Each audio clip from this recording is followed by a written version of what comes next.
The Luddites weren't fighting the factory owning class because they were worried that, the machinery was going to just outright replace them. They were well aware that it was being used as a tool and as an excuse to break down labor conditions, to break their power. And so today we see similar things happening with AI. Hello, everybody. Welcome to the Stories We Tell podcast.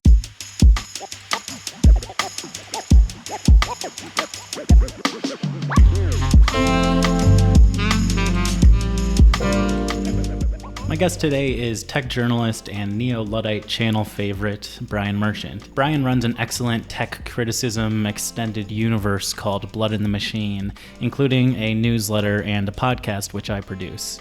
But the main topic of today's conversation is about the book, Blood in the Machine, which is about the Luddite uprising of the early 1800s, right around the time the Industrial Revolution was really kicking off.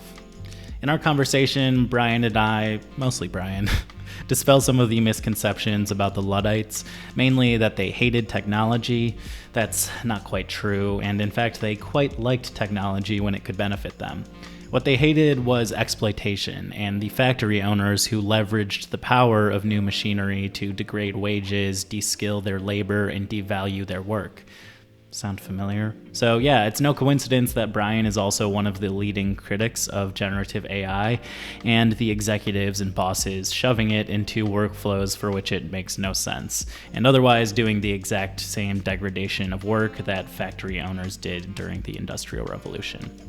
I should note that this interview was recorded a while ago and it's been chilling on Patreon for a bit, so there may be some outdated references, but the meat of the video is still just as relevant. I might be doing some more of these re-uploaded interviews from Patreon, so if you want to see more of them, let me know. Anyways, that's going to do it for the intro.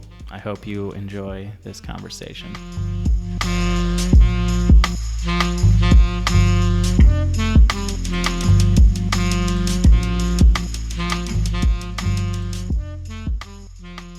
For those listening after the fact, I'm here with Brian Merchant, who is a tech journalist, self-proclaimed Luddite, once upon a time a podcaster, but then I guess it got too hard for you.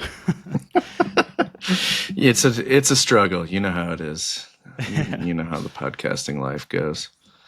Yeah. Well, I'm really excited to talk to you today. I've been following your work. Brian has a tech blog called Blood in the Machine. He also has a book by that name, which we're going to be discussing today about the Luddite uprising in the 1800s, early 1800s. So yeah, Brian, just to give you an idea of like what I'm hoping to get out of this video and this conversation, I've spent the past several months researching technology and the powerful people behind it and how it's become, increasingly undemocratic. And how it's led to real world consequences. It's something that I know you're familiar with, but just for the benefit of our listeners, feel the need to reiterate. So in this upcoming video, I want to focus on the resistance to the big tech agenda. I feel like I've covered a lot of the harms being done, and now I kind of want to capture like what we can do.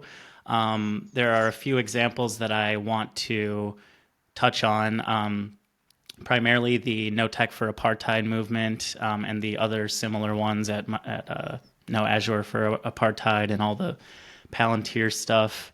And then, of course, I want to talk about the Luddite uprising. So I think your work as a whole really works well with this video, so really excited to get into it. I guess this is not really related to the video, but I just saw you put out a piece on Charlie Kirk, which I thought was pretty interesting.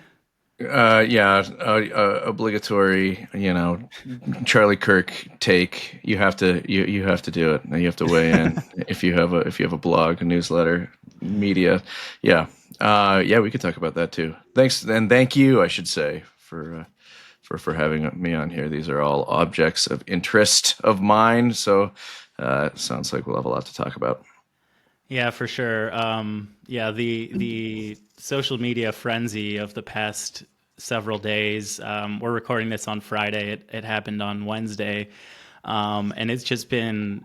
I mean, like I knew that Twitter was crazy, and I haven't gone. I thought it was funny how you mentioned you hadn't been on there in months. I'm the same. I've moved over to Blue Sky, which is better, I guess. But yeah, you had like Elon Musk calling the left the party of murder, which we didn't even at the time know who the killer was, and now it's pretty clear that it's not somebody on the left.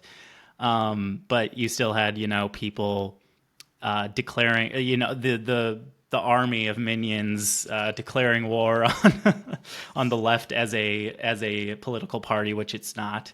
Right. Um, so As yeah, much I as don't know if you want to like talk a little bit about like you had a piece about how Twitter was never really the public square or the global public square or whatever it was branded as. And then I also thought it was interesting. I went on Twitter like the day that Charlie Kirk got killed.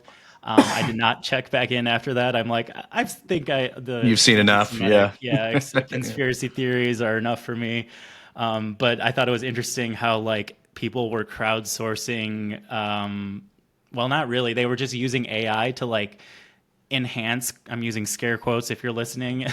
Enhance images, which is a big can of worms. But yeah, do you want to talk a little bit about your piece or your reaction to the whole debacle?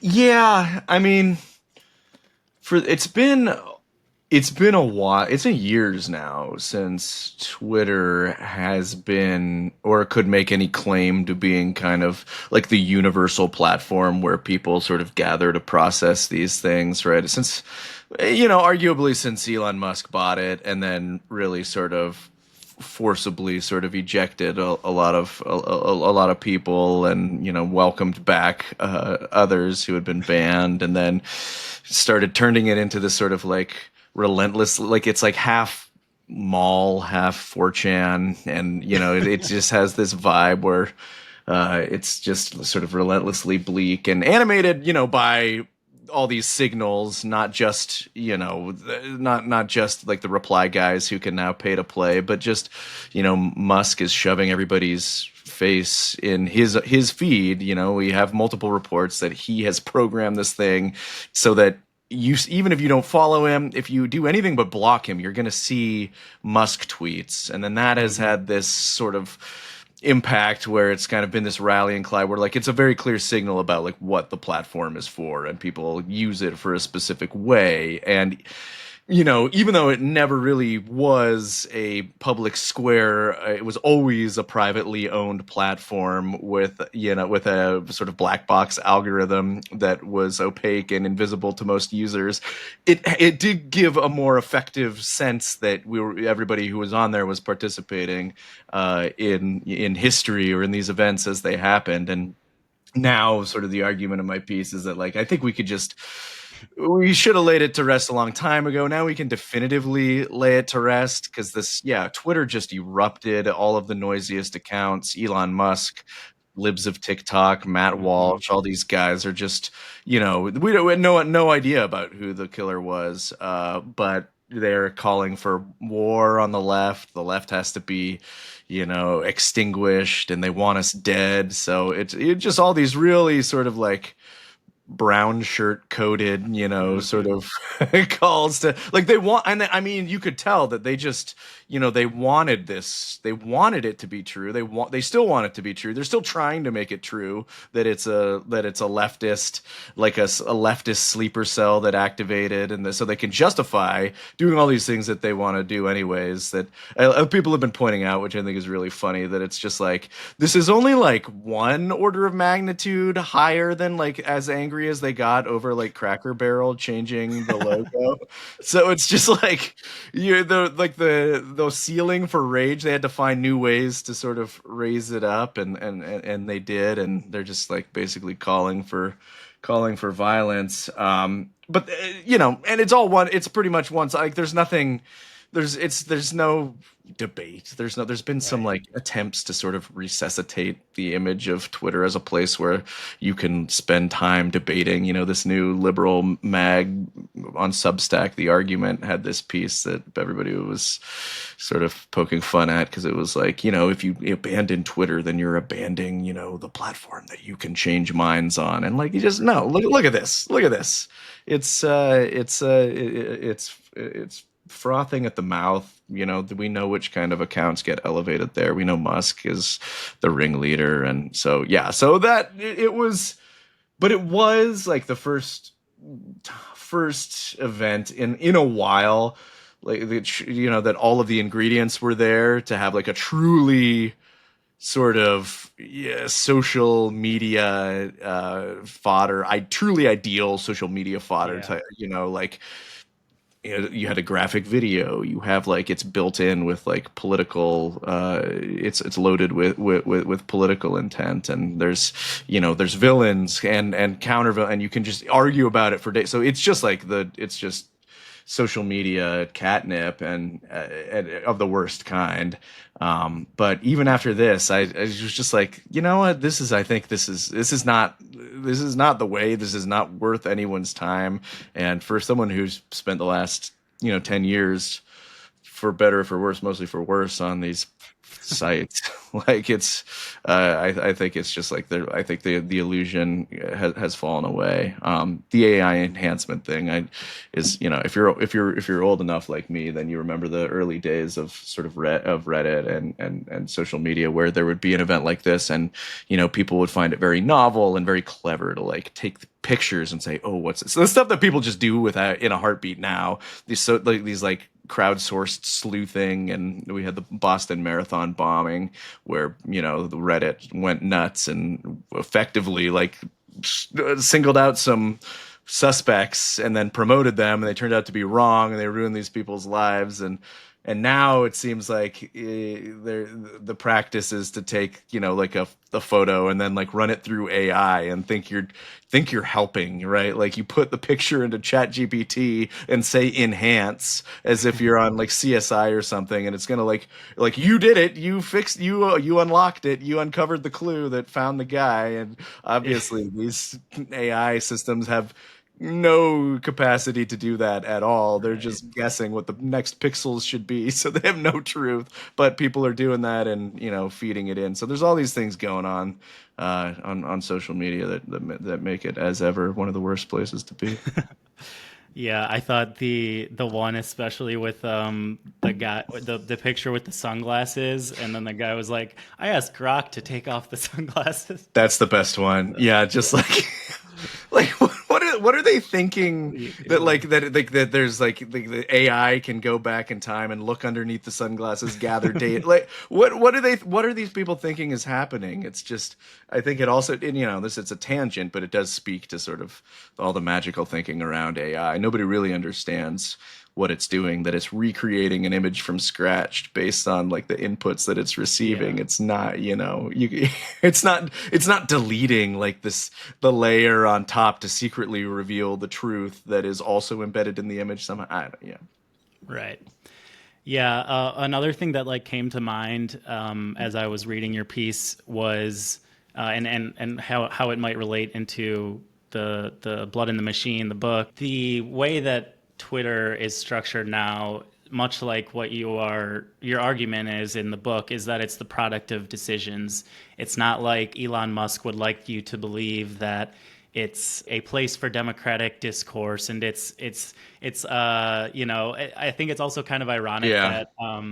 that that Charlie Kirk was the subject of all of this, because like, and you had liberals doing this too, Ezra Klein and Gavin Newsom were saying how he was a great example of healthy political discourse, when all he was really doing was like rage bait and owning the libs and all that. That's his um whole thing. I mean, that's his right. whole thing. It was trolling. I mean, and it was. I even had somebody write in after reading that piece already, and say, like, that was it was disrespectful of you to point out that that's what he was doing.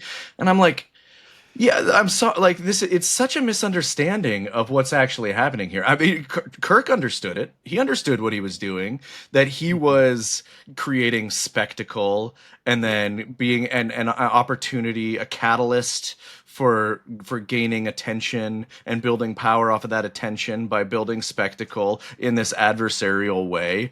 He knew what he was doing. Like it's absolutely ridiculous. Yeah, the Klein thing obviously has been discourse to death already, but the Right. fact that like this is the right way to do it is absolutely 100% the wrong. It's if that's the right way if you want to get attention and make everybody furious at you and to have these pitched situations where there's just blood boiling all the time and you're just trying to win. You're just to win the not the debate but win the attention sweepstakes for yourself. And that does port over to like what I find also so disingenuous and almost silly about with regard to Twitter and what's happening on Twitter and the social media in general, where it's not like you're not gonna you're not going to win Twitter with a perfect argument with the most well-reasoned, like ironclad rationality. It is clearer than ever, and that, as you said, is kind of what this piece is about. It's just one extremely rich guy who's a political, who's a left wing. I mean, the opposite of left wing. The one very rich guy who's like a right wing maniac also is behind the boards. He can adjust the algorithm however he wants. He owns the show. He's dictating where the flow of information goes ultimately, and no amount of sort of squabbling or like, well, you got this wrong, Right. way, Yeah. is going to move the needle. It is an issue of power, and if you want to challenge that power, you have to either you find ways to sort of break the power that is held there through through whatever political means. I know we have to get way more creative than we've been so far. Hmm. Building a blue sky, which is another VC backed Right. Yeah. social media network, is not going to last in the long haul unless there are much more sort of aggressive organizing tactics to figure out how we venture into these spaces, how we reclaim them, how we make them an actual reflection of the public, how we get actual public ownership over those algorithms and who Yeah. sees what, instead of the CEO of Tesla, right? Like Yeah. it's you're not going to argue your way out of this one. Yeah, that's kind of where I'm at as well. Is like as somebody who's I mean, I'm not like a big YouTuber at this point, but like I'm not holding any Not misconceptions yet. about Soon. right, not yet. You're Maybe after this video, after after this video. That's right. this is Here gonna be we the go. one that blows up. But yeah, I'm not like holding any. I have like inner thoughts about whether this is the right avenue to pursue to enrich Google further. And I know it's like any platform that you choose to put your work on, like that's kind of like the only option. It seems like Google is especially evil these days, but it's not like I mean, like Substack has been posting Nazi shit or sending notifications, whatever. We don't really need to get into all of Drill that, into but all that. But yeah, no, you're right. You have to go kind of, where the reality is. I mean, Google is the biggest sort of piece of digital infrastructure in the world between search and Gmail and YouTube. You could make a case for Meta being it's like in some, I guess it's in the general neighborhood, but if you want to affect change, I think that, or you want to make sure your argument is heard. For right now, you have to make it on the platforms where people are. Of course, that has a bunch of ethical entanglements. There are alternatives, but it's I don't think you're going to do yourself any. Where are you going to post your videos? Like on right, Vimeo, and then you're going to upload them to yeah, Mastodon. I mean, do peer it's tube.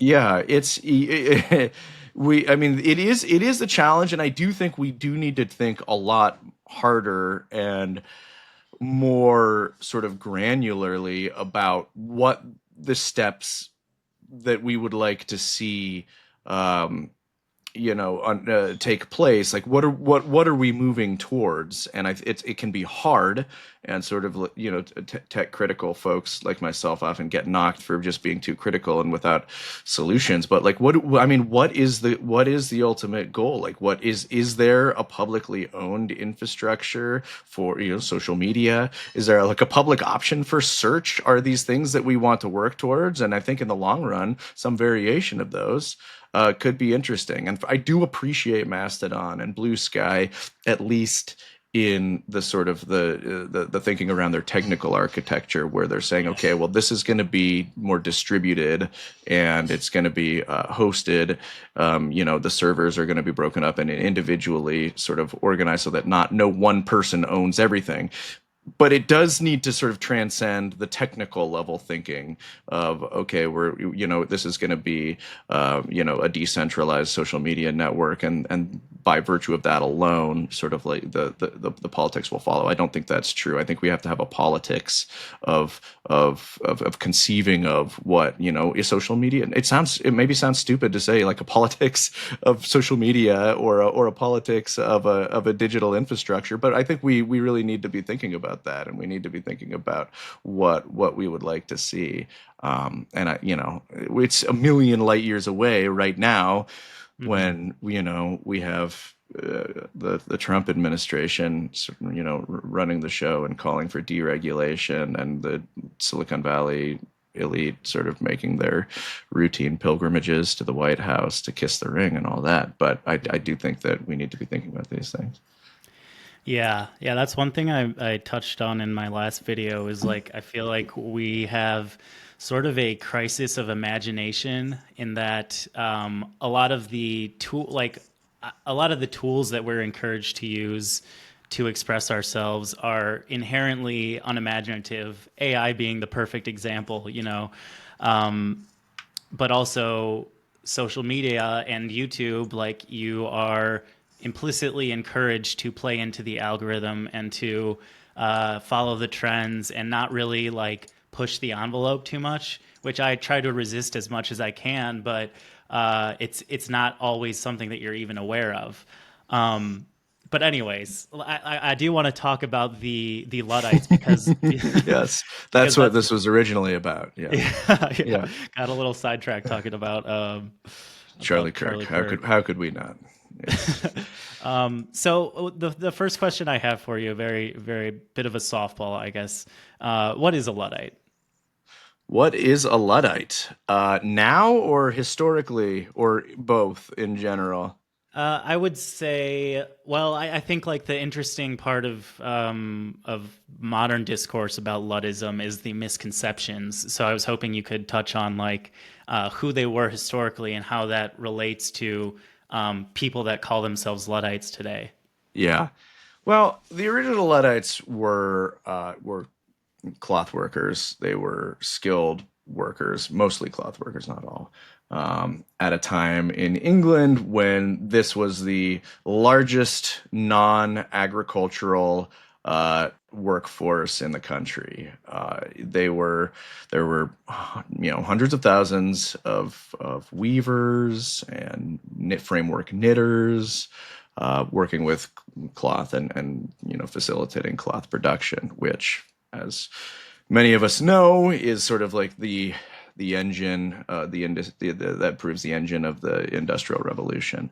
And so the real Luddites were those sort of skilled workers who were working in sort of in the cloth working districts, in sort of in the Midlands, in Nottinghamshire, in Yorkshire, in famously in Manchester, when this industrial revolution was gaining steam, and when Specifically, the factory owning class began to sort of really put the pedal down on building those factories, dividing labor, and using machinery to facilitate that division of labor.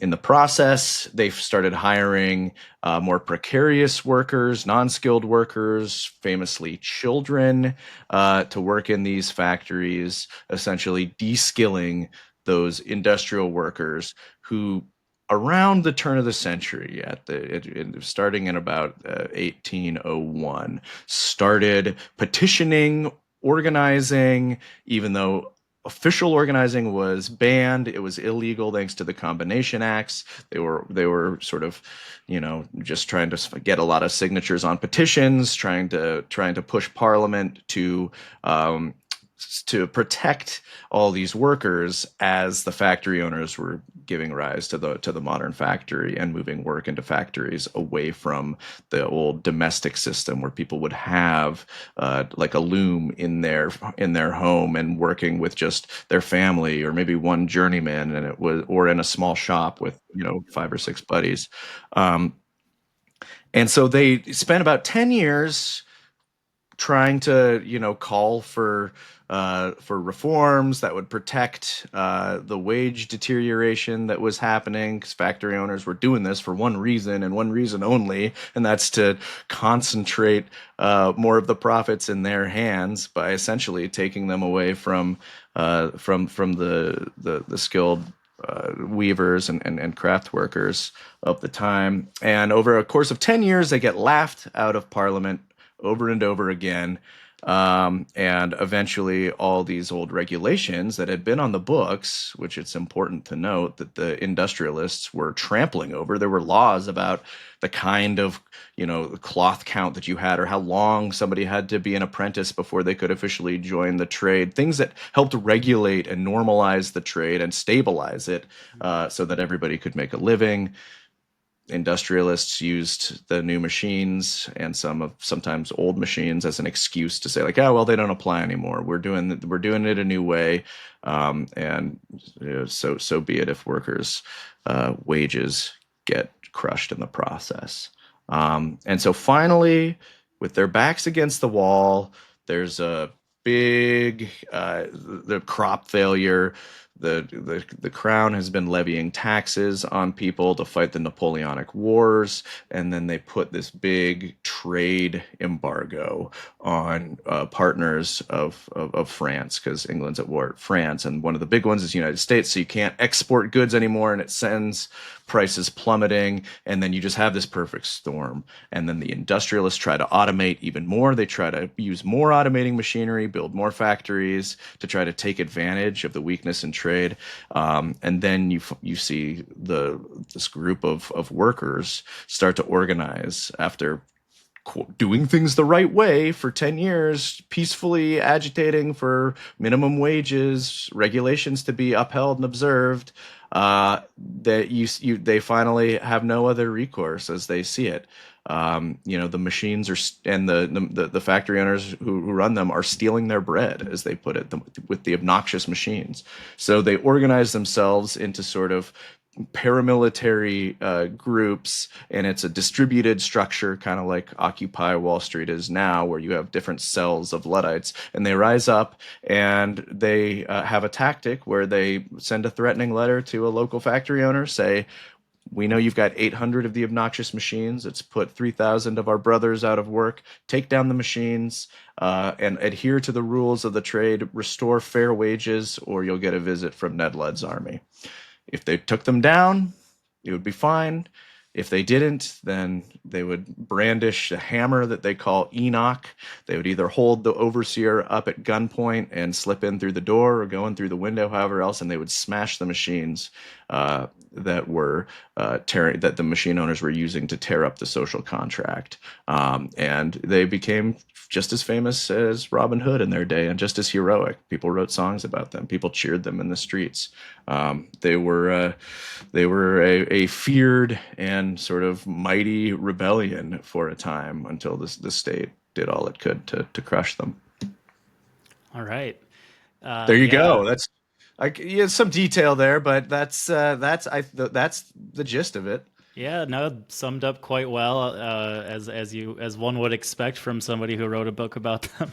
Thank you. Um, yeah, so a couple of things I wanted to go into a little bit on the Luddites and how it relates to our modern era. You know, you mentioned one thing I think is important, which you have said is that it wasn't necessarily, you know, the machines taking the jobs. It was the machine owners, the entrepreneurs, the factory owners um, that were using the machines and using the threat of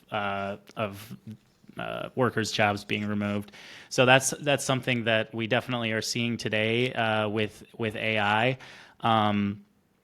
You have also written about this. It's unclear if like people have actually had their jobs taken by AI or if they've more so had their work become more menial and their bosses or whomever will use AI as like a threat to degrade and devalue the work. I'll just say really quickly because on that point, it's actually very, very similar and it's instructive the ways that it's similar.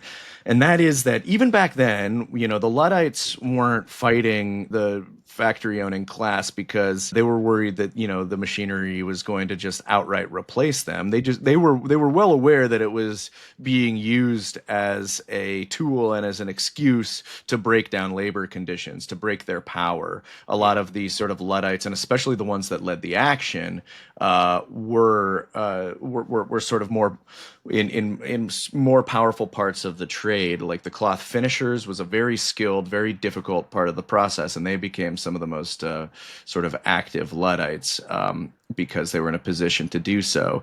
But what the factory owners were doing then was using the machinery to sort of, and it could automate, you know, it's, you still needed people to run it, right? So you still needed people to oversee it to make sure that it wasn't getting caught up and it was still producing garments that were going to be, you know, wearable, or cloth that was going to be usable. And so sometimes children were good enough for that. You know, just like today, you know, there was a very clear downgrade, and that was another thing that the Luddites protested. That's the quality of the cloth that the machines that were mass producing it would churn out was much lower, and that, you know, that meant that the factory owners and the factory bosses had to sell it for less, and that would drive the wages and the price of goods down all across the region, and it would sort of impact the reputation of the trade. And so today we see similar things happening with AI,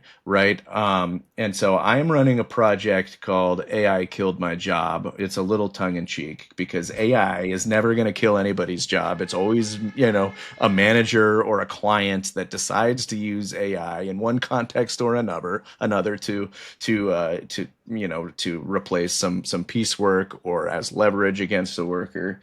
And it is it is varied the way, the extent to which AI has impacted workers' lives significantly. As you said, there are a few cases as of right now, sort of if you're looking at a macroeconomic level, of AI sort of impacting the general jobs picture.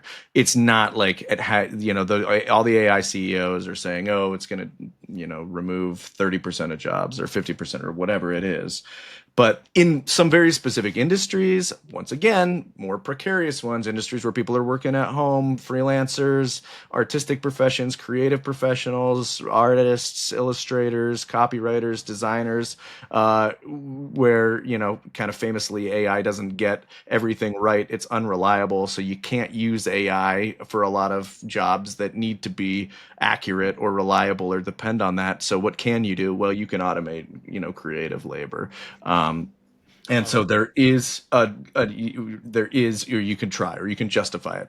Create, you know, there's the term good enough. It's the good enough principle. Like, well, Mhm. is it better? No. Is it as good? No. Is it good enough?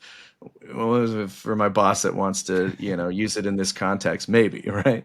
So there is a lot, and the left, I think, gets in this tricky position where the last thing you want to do is buy into the AI executives' claims that it's going to bring about this jobs apocalypse and then submit to their terms. And yet, we also do not want to overlook the extent to which it's being used right now as sort of a very deleterious sort of force in a lot of trades, especially the creative trades. So I've heard from hundreds of workers, again, not as statistically significant maybe, but still morally significant, still enough of a bellwether to get a sense of how it's being used and what's going on. And yeah, most often it's not knocking out jobs by the truckload. Mhm. It's pushing wages down. It's changing the nature of work. So where it was previously maybe you used to draw something yourself or write a text yourself. Now you're editing the output from an Yeah. AI generated system. So it's changing and I think there is a lot of anger. But the parallels between the two time periods, I think, illustrates that, and it's happened in between a bunch of times too. But it, and often the same structure. Management uses an automation tool in precisely this way as a way to try to cut labor costs, to sort of speed up work, to try to sap workers' powers and sort of break apart worker collectives. And that's exactly what happened then, and it's exactly what's happening now. Yeah, certainly. I think one thing that is definitely noticeable is like the quality of just things in general. I feel like has gotten worse with all of the regulation being removed and with I mean, I'm not 30. I'm not even 30 yet, so I don't remember when. But like, I asked my mom the other day. I'm like, does it just seem like things are worse now? I know, like in online communities, you call it enshittification, but I think you could say that like consumer goods in general have been enshittified to some extent. Oh yeah. Um, yeah. Yeah, So nothing is immune, man. I got this. The last TV I bought, like there's a planned obsolescence being built in. Like there's just like I think standards are lower, in manufacturing and a lot of things. It was a funny thing. Brand new TV, like when the pandemic started, and it started to glitch out, and I tried to repair it. We took the screen off. It seemed like it was not going to go. And so what did we do? We just hauled out the TV we had before it, and it still works fine. The one that was made the 15 years ago, and that one is more durable. yeah, And I was like, "Is this right?" I called it. I called up a consumer electronic repair company, and they're like, "Yeah, they honestly they don't make them that well anymore." And it's just what I think there is. It's a part and parcel to sort of the like the device sort of turnover that that the iPhone kind of they expected you to buy a new iPhone every 2 years, rather than trying to hold on to it for as long as possible. But it's especially noticeable, the enshittification in digital communities where it's much easier to to replace things with shitty AI generated content or replacement. So I think it's most felt and most, especially since so many of us spend our days with our noses online. That's where I'm still feeling it the most for sure.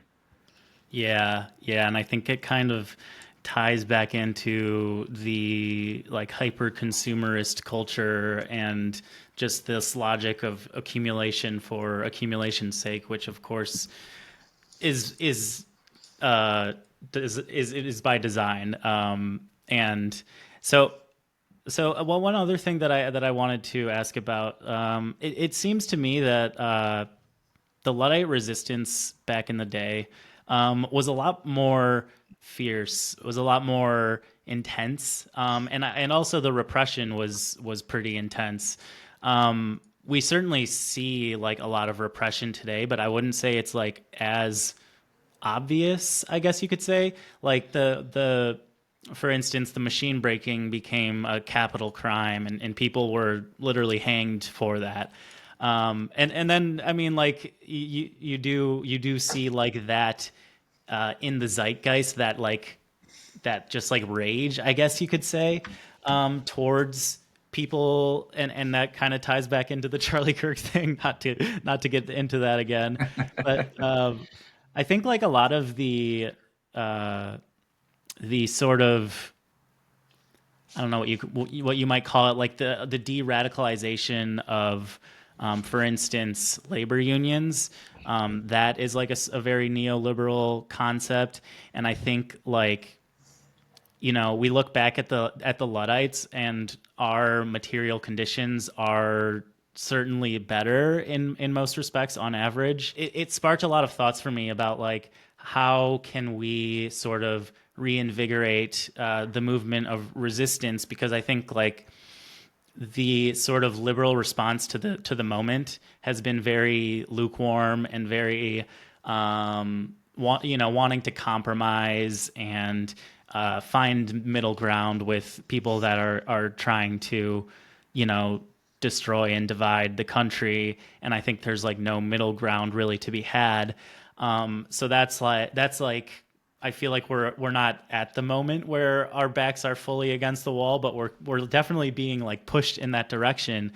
So I'm like, it's not something you want. You don't want to have to like Right. resort to property destruction or, but like that's the thing is that nonviolence, or I don't know. Some people would say property destruction is violence. Some people wouldn't, but we'll just call it not like nonviolent resistance in the terms of protest and non cooperation and things like that. Just doesn't seem to be working. Although there are certainly instances, like I'm in Chicago right now, and like we have, I think, had a pretty strong response to Trump wanting to send in the National Guard, and it seems like he's backing off of that now. So it's a very uh, it's just like a moment of chaos, and obviously that's part of what he's going for. Um, but Yeah. I guess I'm just like, I wonder if you could expand a bit on like what lessons we could learn from how the Luddites resisted, and perhaps what they did right and what didn't work as well. Yeah, I mean, it was much more extreme, at the time, and it wasn't just that their backs were against the wall politically or anything like that. It was also quite, the material conditions were deteriorating. A lot of the Luddites had families couldn't eat, they were the wages were so low and jobs were so scarce that they were in some cases literally starving. So there was a desperation born of that was a little bit different, thankfully, than anything that happened today. And then but to some extent, there was a necessity for their tactics because organizing was illegal, so they had to be more creative in how they did that. Um, that said, it one of the most powerful things about the Luddite movement was their solidarity, was the network of relationships to each other and to other people in their trade was incredibly powerful, and that is something that is very difficult to recreate in conditions, especially when we are in some ways living the polar opposites of that. These are like men who grew up in communities where it was pretty much expected you're going to go into the cloth trade or be a part of it in one way or another, and the men and that you would work with are kids that you would know from around town, and that maybe you've been working with for 10 years by the time that you're 15, right? I mean, by the time that you're 25, since you're 15 years old or so. And then so the Luddites, on a lot of cases, had real trust and real sort of faith in one another, and they moved together in ways that is, I think, hard for a lot of political movements to imagine today. They were very hard to break up and infiltrate, and they tried to send spies into the Luddites, and it was very difficult because everybody knew each other. They'd been working as part of these trades for so long. And I think we can take away from that, that we need to do whatever we can, to spend more time in spaces physically with one another, getting to trust and to sort of participate in political projects together, with shared goals and shared aims, that can be I guess somewhat of a radical ask in and of itself for a lot of people, but honestly, I cannot emphasize how important and how invigorating it is. I've been going to some rideshare drivers United meetings here in LA, where there's a fight at the state level to earn rideshare gig workers the right to organize. They currently do not have it because of a state proposition that passed, Prop 22. Yeah. This would claw it back. Being in these rooms with people willing to sort of show up and spend their Wednesday nights and Sunday afternoons, talking to each other, reaching out to each other, kind of fighting for each other. It's just kind of the basic level principle of organizing, and we need to get out and do that more. I will also say that, as you pointed out, there are, look what can happen, as in Chicago, when people are sort of primed to hope for an outcome. You have a governor there, for all, who is willing to say, like, no, and that's also very powerful. And that's a lesson of the Luddites too, is that, like, there is power in refusal, in standing up and saying no and being willing to reject something that's exploitative or overreaching. And people, it's been so inchoate. The Democrats have been asleep at the wheel, 98% of them, and there's been, not that we need to rely on the Democrats, but I think that the will is often there. They're just, people just need to open up the spaces for that will to flow into. And so when you see, something that, when you see that happening, like in Chicago, as you said, or with Zoran Mamdani in New York, like there's an outpouring of support. Even like the Tesla takedown stuff, which, caught flack from some corners as being like wine mom resistance. Like, no, you like that. It's good. It's something people are doing, right? It's something people can attach to build, start building some bonds, and maybe it'll go somewhere, maybe it won't. But we do need to start building those foundations, and actually sort of getting out into physical spaces more. While, to call back to the earlier part of our conversation, we're thinking about how we're going to advance, a more durable agenda, in the online spaces, and that's also a major undertaking. Yeah. No, totally with you on. That's something I try to touch on a lot in my videos, is the power of community, because it's kind of been discouraged. It's like, we have these online communities that are supposed to be, the early sell on social media was that they would unite us, or connect us, and we would be more connected than ever. And what we've seen in reality is that it does the opposite, essentially. And then I also wanted to say that, like, my last video I did was on AI companionship, which was a whole can of worms. And the CEO of Replica, which is an AI companion company, Eugenia Koida, I think is her name. Her point in her whole shtick was like, AI companions can solve loneliness, because we're too far gone. We're too reliant on technology, that we've lost the ability to, like, go outside and touch grass. That's basically what she said, and I definitely always push back on that. But it does seem like it's fighting really powerful machine that just wants us isolated and that wants us, glued to our screens, buying more things from Amazon. So it's 100%. very, yeah, it's very much like I'm exploring things that people are doing. I just read. I've been following Kelly Hayes and Mariam Kaba. I just read their book "Let This Radicalize You," and I thought that was like had a lot of examples of modern ways that people fight and win. And it's like it's very slow. It's not easy, but it's like I don't know if you have read much Albert Camus, but his book, The Myth of Sisyphus, he says one of the last lines is the struggle itself toward the heights is enough to fill a man's heart. So I feel like we need to channel that will to struggle and to fight and to be connected because it also as we connect with each other and work in solidarity to achieve something like that, that in itself is valuable. So I guess one final thing I want to get into while we have the time is the no tech for apartheid and those other worker led movements at tech companies.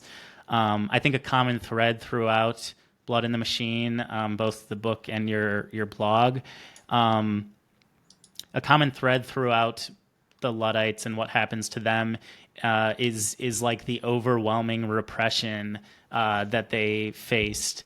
Yeah. And I think like I mentioned the machine breaking being declared a capital crime, but then today maybe it's not as overtly cruel and over the top, but we're the tech companies, Google, Amazon, Microsoft, Cisco, are all being similarly repressive towards their workers who are expressing that they're displeased with their work essentially being used to commit a genocide. But I think that the No Tech for Apartheid movement has I don't think it's getting as much attention as it should, because I think like those are the kind of stories that we need to see more of.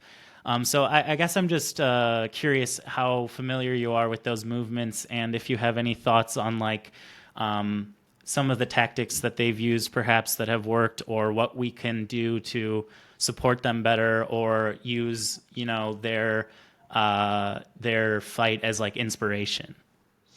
Yeah, I mean, they're doing great work, and it's true. The culture of these companies has shifted, has changed. The big tech companies over the last 15 years, and we've gone from the famous, don't be evil of Google and all like the it's the open office, do whatever you want in here, 20% of your time is yours to do as you please. Yeah, can we invite open message boards, open internal policies for 10, 15 years ago to now they're just turning into sort of your run of the mill corporate sort of entities that are just you can just kind of picture more of like a modern sort of they're just modern faceless monopolies now, and that kind of dissent won't be tolerated. So that the fact that no tech for apartheid, the Amazon Employees for Climate Justice, the Google Alphabet Workers Union, all of these entities are continuing to persist, even with the knowledge that the company's management is quite willing to bring the iron fist down. Before it used to be more like, oh, wishy, like, well, let's have a debate at least. And now, especially at Google, especially at Microsoft, I'm seeing like the tolerance for dissent has evaporated. So Google, yeah, well, it has no compunction, and just if you sit down and you protest the executive leadership over Gaza, then you're out of there, and you can be fired. And I'm glad you brought it up. There's I hope that that continued sort of discussion and support can further embolden workers at these companies to to join in to help these efforts. It's very hard. Obviously, another thing that's happened as the policies have changed, there's been an ideological sorting as well, where people who were willing to do that haven't been as willing to work at these companies anymore, and it's maybe the political culture is more in line with management now, with the exception of the great folks who are standing up and calling this stuff out. So there's unfortunately there's not a ton we can do, besides try to reach out to the parties who are engaged in these fights and support them how we can.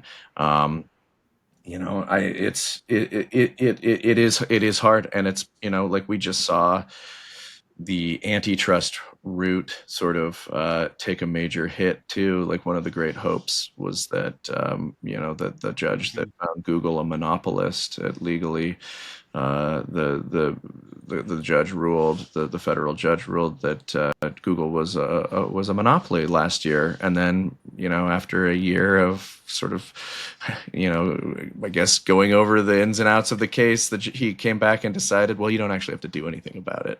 You're a monopolist, but maybe give like some competitors a little data or something, but nothing meaningful, not break it up. So that was one way that you was sort of emergent, or it was plausible that could be a check on the power of these companies. And it seems for the time being that tool is not available to us either. So these companies have immense power. They have concentrated immense wealth. They are sort of accountable to very few. To some extent, they're shareholders, not the public as much. They've been very effective in keeping, regulators at bay, and the tied to meaningfully, the drive to meaningfully regulate them here in the States has mostly failed. So it is one of these dispiriting moments where we really have to sort of think about what the way forward is going to be. The only thing that is clear is that one way or another, it's going to start with a hell of a lot of organizing. There's people that are Yeah. doing it. There are different coalitions forming, and that there's an appetite, even among some of these oppressed and quiet workers that may be growing, that we can look to try to kindle and support. Yeah. Yeah, one other thing I'll mention is I think like locally there's been a lot of success on the data center front, because I mean, as you know, data centers are just the hyperscale data centers are a disaster for the climate, for communities, for indigenous people. So I've seen some inspiring stories. So I'm trying to get more involved in that here in Illinois. Um, well, one other thing I wanted to ask about is journalism. So, you're a journalist. It's in a bit of a precarious place right now, as it has been for some time. Since basically the dawn of the digital age, I guess you could say. But certainly, it seems like it's accelerating with AI, and I hope there is a I hope that it doesn't fully. I mean, I know it won't fully replace human journalists like AI generated news. But I guess I'm just like curious your take on how you see that playing out. And I know you recently went independent on Substack. So like I've thought about becoming or getting into journalism, and it seems like just the worst possible time to do that. Yeah. But I guess yeah, I'm just curious to get your thoughts on like the industry, and if you see any light at the end of the tunnel. I do think that there's an appetite for more independent, uh, less beholden to corporate stakeholder journalism. I know I have that appetite, but I also am pretty broke, so I'm not able to support as many journalists as I would like. But yeah, just wondering what your read on journalism as a whole is. Yeah, it's as, yeah, bleak as it's ever been since I've been in the industry. It really is. And we need it. So there, we need it more than ever. We need good critical journalists and journalism more direly than than ever, especially at this particular moment. Um, but it, and I do think to an extent it is a solvable problem. And again, it's going to feed right back into a lot of the other things that we're talking about. So with the AI's impact on journalism is going to be a lot like the impact on a lot of the things that we've been talking about. It's not replacing the core product, but it is eroding the conditions in general for the industry. It's going to let employers try to justify paying lower wages and saying, oh well, we can make up some of the content with AI or whatever. But you're going to need the core. You need actual journalism. You can't just have AI make stuff up. We've had the equivalent of that running rampant on the web for years and years already, in the form of like taboola and content farms and clickbait crap that is already prevalent, and now it's even more so. Great with AI. But it's ultimately the issue comes back down to sort of those the monopolies over the information delivery infrastructure, Google and Facebook primarily, and the amount of control that they exert over it now.